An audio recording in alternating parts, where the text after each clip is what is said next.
At a time when Pakistan's economy is verging on collapse under a huge mountain of debt, China approved a $700 million credit facility for the insolvent nation.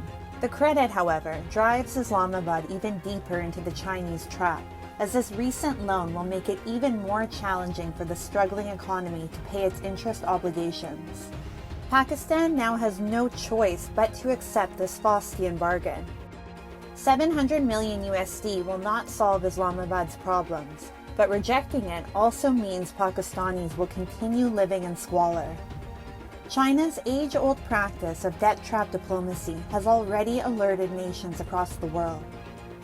And now, Islamabad will likely be cognizant of the dangers of becoming increasingly dependent on Chinese loans.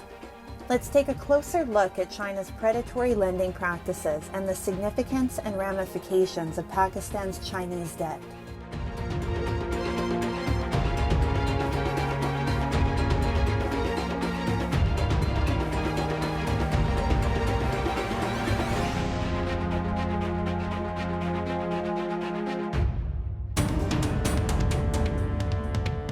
With the Pakistani rupee depreciating, fuel prices skyrocketing, and taxes on luxury goods rising, Pakistan has long been sliding into a severe economic crisis.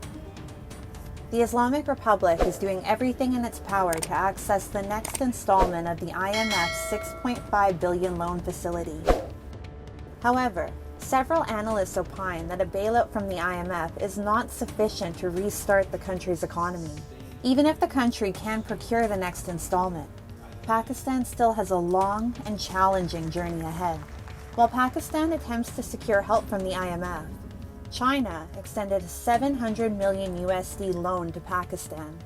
The news of the loan from the state-owned China Development Bank broke only a day after Pakistan's National Assembly unanimously passed a bill to increase tax revenues. Islamabad's debt to Beijing will now rise, placing the country in a more precarious and compromised position than ever before. Speaking of the loan, former Pakistani central bank deputy governor was eager to downplay any risks. He said to Reuters that the fact that new money is being committed to Pakistan and old loans are being rolled over despite this is a sign that the global community is committed to helping Pakistan meet its external challenges. Critics, however, claim that instead of working with other countries to help distressed borrowers, China is attempting to prioritize its own interests. China is now the world's largest sovereign creditor. Beijing's practices are challenging the conventional approach to sovereign defaults. The possibility that Chinese loans to Pakistan, Sri Lanka, and other countries in India's immediate neighborhood could be used as leverage has deeply concerned the United States. U.S. State Department Counselor Derek Chollet stated that we have been very clear about our concerns, not just here in Pakistan, but elsewhere all around the world, about Chinese debt or debt owed to China. United States of America, as of now, I haven't seen a very proactive approach in order to counter this Chinese debt diplomacy. US, as of now, because of certain factors, may not be positioned to do it alone. There is a requirement for other countries, like countries from Europe, country like India. They have to come together in order to look the way the China is trying to shape the international relation as of now. Pakistan, in its 75-year history, has never experienced any meaningful periods of economic stability. Now, with Pakistan struggling with its worst economic crisis in decades, the country is desperate for aid, seemingly pushing any consequences of such aid to the back of the mind. China is already Pakistan's largest creditor, with much of their debt coming under the China-Pakistan Economic Corridor, CPEC. Pakistan's debt to China increased from $7.2 billion in 2017 to $19 billion in 2018 and $30 billion in 2020. Data from the IMF shows that China is responsible for 30% of Pakistan's overall foreign debt, or roughly $30 billion. This is greater than its combined borrowings from the World Bank and Asian Development Bank, and is 3 times as much as its IMF debt. Pakistan has, unfortunately, yet to comprehend the ramifications of the adage, there is no such thing as a free lunch. Money lent from China has many strings attached. Firstly, Beijing lends at higher interest rates than those charged by the IMF and the World Bank. Secondly, the system does not follow the standard lending-borrowing procedure, which only magnifies the risk of the borrower in failing to return the amount. When the borrower defaults, it is then that China's tried and true debt diplomacy comes into play.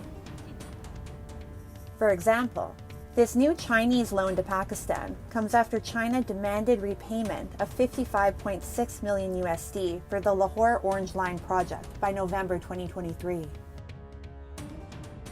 Spiraling deeper into the Chinese trap, Pakistan appears to be blindly following Sri Lanka's path to its worst financial crisis in decades.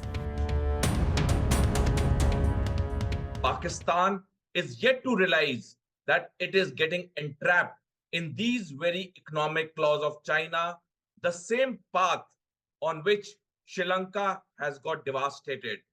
Until unless Pakistan doesn't realize the web that he's entering, the day is not far when Pakistan too will collapse like Sri Lanka did because of the Chinese debt.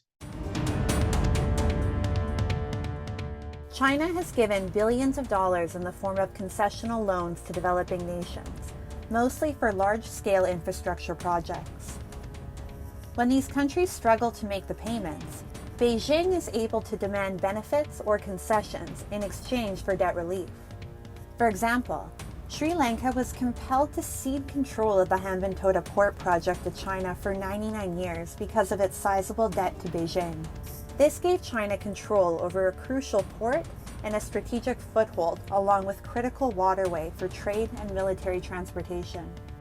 As we have seen in South Asia, China is steadily increasing its foothold over Africa as well. Chinese foreign direct investment in Africa has also been rapidly expanding, and many critics are expressing their concerns over accepting Chinese loans. Angola, for example, received billions in Chinese loans. The Angola model was premised on oil-backed loans to access Chinese funding for the building of roads, hydroelectric dams, and railways, as well as other infrastructure projects. However, today, Angola is experiencing severe economic issues as a result of this Chinese investment. Angola still owes China more than 23 billion USD, mostly from these oil-backed loans. With declining production, most of Angola's output is going to China, preventing Africa's second largest oil producer from selling its major source of income on the open market. The Angola model should serve as a cautionary tale for the rest of Africa and for nations across the world. China, of course, has rejected the Africa debt trap claim, and many countries still appear eager to accept Chinese funds. For instance, a Chinese military outpost in Djibouti was built in return for assistance to the East African country.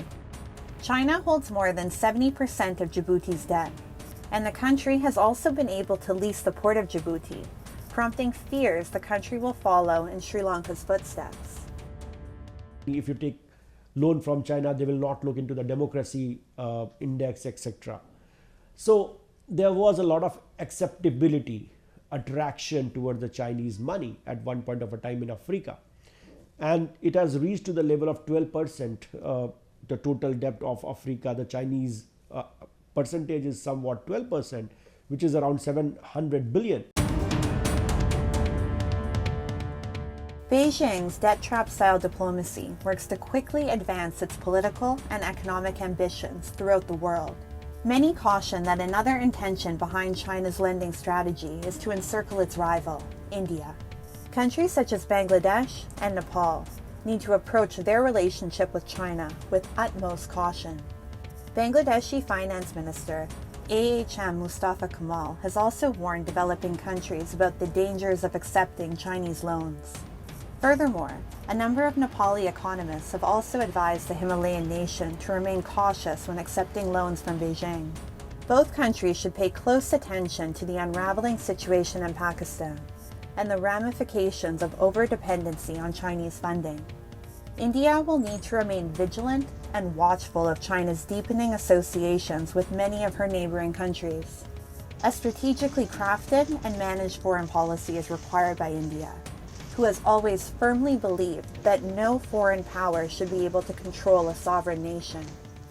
Being Islamabad's largest creditor, Beijing has significantly increased its ability to influence Pakistan in recent years, negatively affecting the country's sustainability, economic growth, and social stability. As China deepens its hold on Pakistan with more loans, it is only a matter of time before China will be able to dictate Pakistan's political affairs as well, taking away any last remaining independence the country may have.